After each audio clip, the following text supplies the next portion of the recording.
Bismillahirrahmanirrahim. Assalamualaikum warahmatullahi wabarakatuh. Pada pertemuan kali ini, kita akan membahas materi pada bab 7, yaitu mengenai garis dan sudut.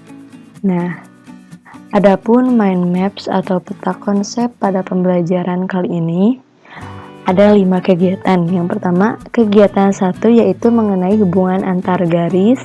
Kegiatan 2 yaitu membagi ruas garis menjadi beberapa bagian yang sama panjang.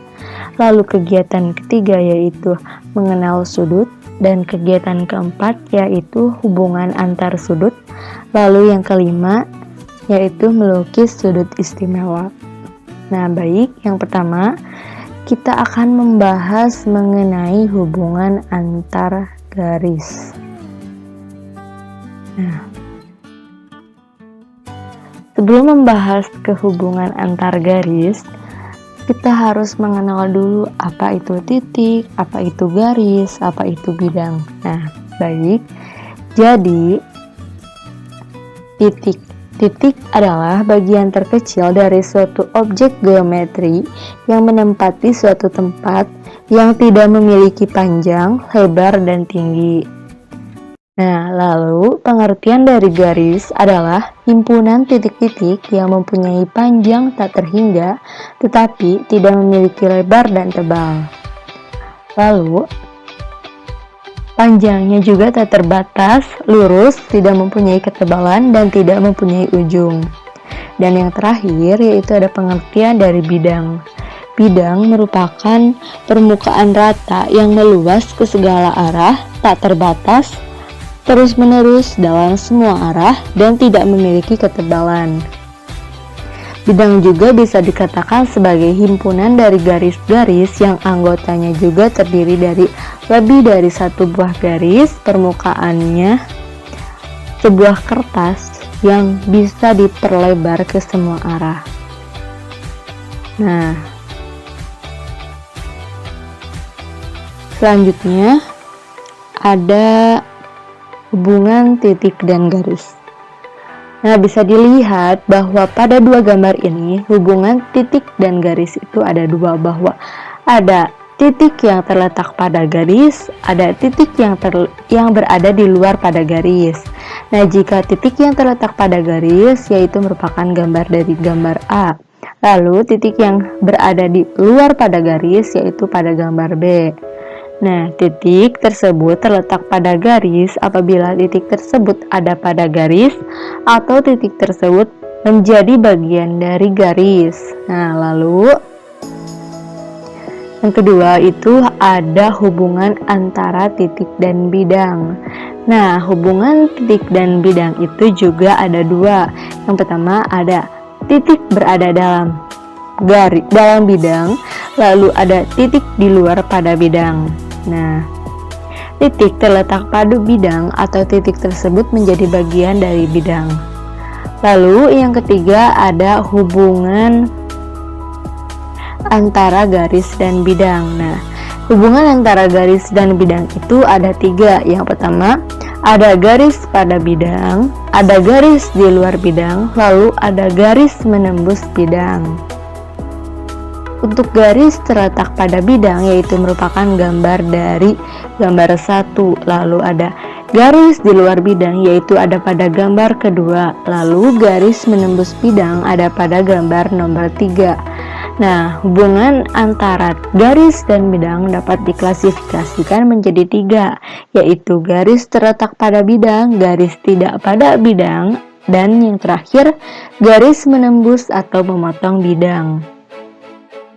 Nah, lalu yang keempat itu ada titik-titik segaris. Nah, untuk gambarnya seperti ini. Jadi, dua titik atau lebih dikatakan segaris jika titik-titik tersebut terletak pada garis yang sama.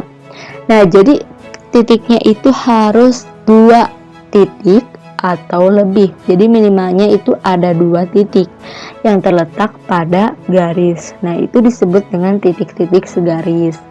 Dan yang terakhir ada titik-titik sebidang. Nah, Dua titik atau lebih dikatakan sebidang jika titik-titik tersebut terletak pada bidang yang sama. Sama dengan pengertian dari titik-titik segaris, namun ini terletak pada bidang. Nah, untuk gambarnya seperti ini. Sama ya, jadi titiknya itu harus dua atau lebih. Itu baru dikatakan sebagai titik-titik. Tapi kalau titik berarti satu titik. Nah, lalu ada kedudukan dua garis. Nah, kedudukan dua garis itu ada 4 yang saya akan jelaskan. Yang pertama ada garis berpotongan, garis berimpit, garis sejajar, serta garis bersilangan. Nah, lalu ada kegiatan 2 nih. Nah, kegiatan 2 ini kita akan membahas mengenai membagi ruas garis menjadi beberapa bagian sama panjang. Nah,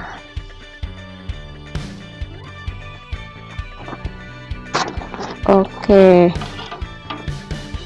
Yang pertama, buatlah sebarang ruas garis AB.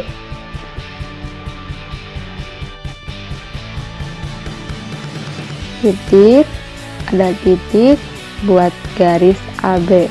Nah, seperti itu. Dari titik A, buatlah garis AM dengan ukuran 5 bagian sama panjang. Kita taruh titik di bawah. Ini T, tadi A, ini B, ini M. Tarik garis A ke M, jadi AM. Oke, buat bagi menjadi 5 bagian sama panjang. 1, 2, 3, 4, 5.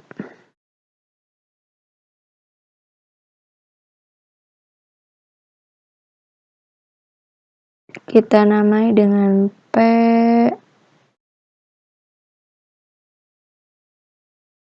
Q, R, S. Nah, setelah itu hubungkan titik M ke titik B. Titik M ke titik B, anggap lurus ya. Lalu buat garis sejajar dengan ruas garis MB. Buat garis sejajar. Tarik, tarik, tarik, dan tarik. Nah, ini maka menjadi P1, Q1, R1, S1. Nah, jadi hasilnya itu A ke B. Nah, hasilnya itu P1, Q1, R1, S1. Nah, ini hasilnya ya. Nah, ini. Kita tulis lagi kesimpulannya. Jadi hasilnya ini. Oke, dengan demikian terbagilah ruas garis AB menjadi 5 bagian yang sama panjang, yaitu AP1, P1Q1, Q1R1, R1S1, S1B. Nah, gambarnya seperti ini. Sama kan ya? Nah, next, pengerjaannya sama dengan yang tadi, namun kali ini kan perbandingannya itu 1:3. Nah, jika dijumlahkan 1 ditambah 3 itu kan sama dengan 4 ya.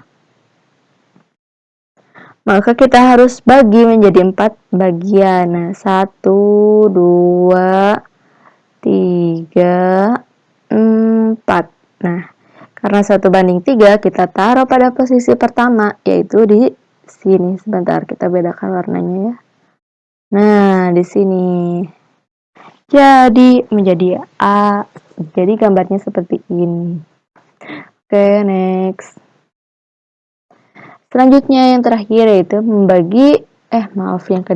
ketiga, membagi garis menjadi dua bagian dengan perbandingan 2:5.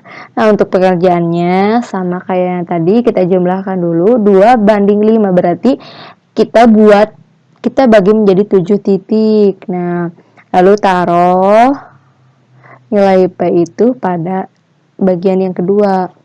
Tuh 2, 3, 4, 5, 6, 7. Samakan ya. Next, yang terakhir perbandingan ruas garis. Nah, untuk perbandingan ruas garis